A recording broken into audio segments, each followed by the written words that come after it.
Weetje ik sjogge op CBS Alpha het binnen alle jere juffen. Juf Marieke, juf Hartwig en juf Akke.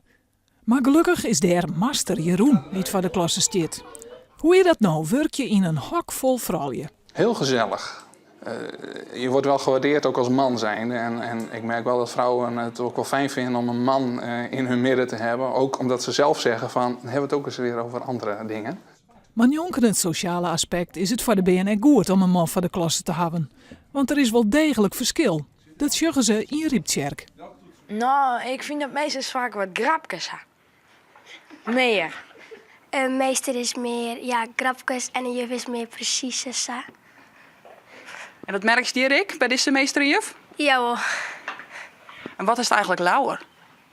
Juf. Ik denk dat mannen wat meer carrièregericht zijn.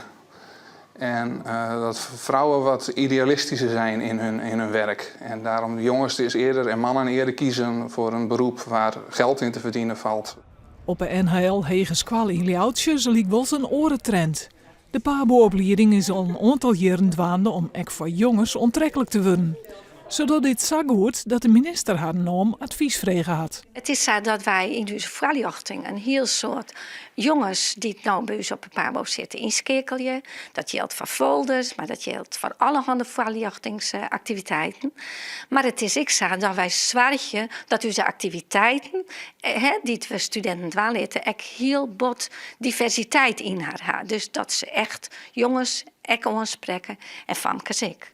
En voor alle jongens die het nou nog twijfelen, vertelt master Jeroen het na één keer. Waarom moet je schoolmaster worden? Omdat het hartstikke leuk is om jonge kinderen en oudere kinderen wat te leren. En daar haal ik in ieder geval heel veel voldoening uit. Dat is geweldig.